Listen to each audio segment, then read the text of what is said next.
আজিৰ এই মাছ গেদাৰিঙত উপস্থিত হ'ব পৰা অল বড়ো উমেন জাষ্টিছ ফৰামৰ সভানেত্ৰী সন্মাননীয় ডক্টৰ অঞ্জলি দৈমাৰী ডাঙৰীয়ানী, আজিৰ এই সভাত উপস্থিত হ'ব পৰা NDAP জেনেৰেল ছেক্ৰেটাৰী, উপস্থিত বিভিন্ন সংগঠনৰ নেতৃত্ব, গোৰ্খা ছাত্ৰ সন্থা ওদালগুৰি জিলা সমিতিৰ মোৰ সতীৰ্থ বন্ধু সভাপতি সোমৰাজ সোণাৰ, গোৰ্খা সন্মিলন কেন্দ্ৰীয় নেতৃত্বৰ লগতে ওদালগুৰি জিলাৰ নেতৃত্ব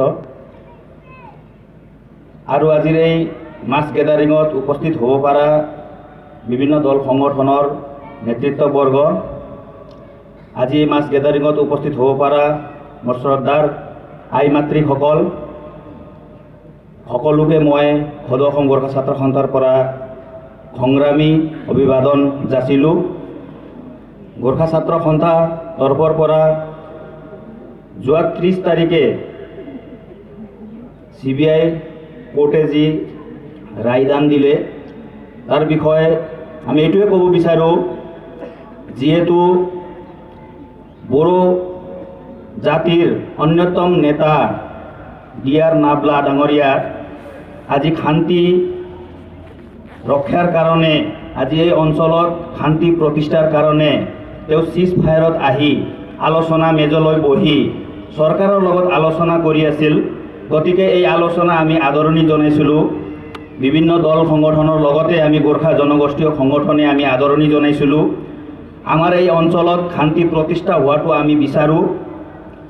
গতিকে আজি হঠাৎ তেওঁক লাইফ ইমপ্ৰিজনমেণ্ট দিলে, আজীৱন তেওঁ জেলত থাকিব লগা যি ৰায়দান দিলে, আমি বৃহত্তৰ জাতীয় স্বাৰ্থত আৰু এই অঞ্চলৰ শান্তি সম্প্ৰীতি ব্ৰাদাৰহুডৰ স্বাৰ্থত আমি আজিৰ এই সভাৰ জৰিয়তে অসম চৰকাৰ কেন্দ্ৰীয় চৰকাৰক আহ্বান কৰিব বিচাৰোঁ, তেখেতক অতি শীঘ্ৰে আলোচনা মেজলৈ আনিব লাগে।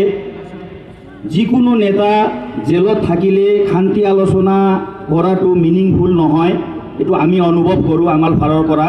গতিকে আমি আমাৰ ছাত্ৰ সংগঠন বা আমাৰ জাতীয় জনগোষ্ঠীৰ পৰা এইটোৱে এপিল কৰিব বিচাৰিছোঁ যে DR নাবলা ডাঙৰীয়াক অতি শীঘ্ৰে আইনৰ যি ছিষ্টেমত আছে, চিজ ফায়াৰত আছে, তেওঁক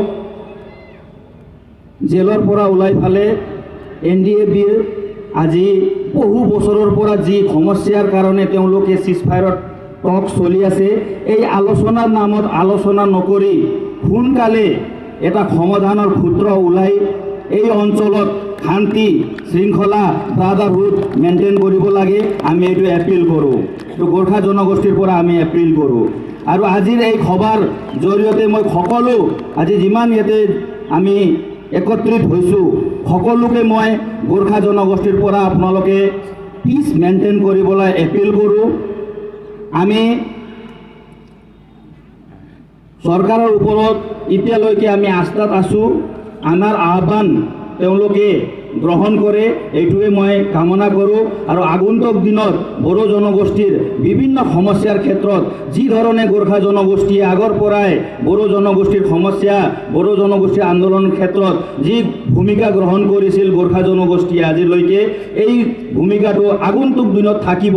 আৰু এই সমস্যাৰ ক্ষেত্ৰত গোৰ্খা জনগোষ্ঠীয়ে সদায় বড়ো জনগোষ্ঠীৰ লগত থাকিব বুলি মই আজিৰ এই সভাত আপোনালোকক আশ্বাসন দিব বিচাৰিছোঁ।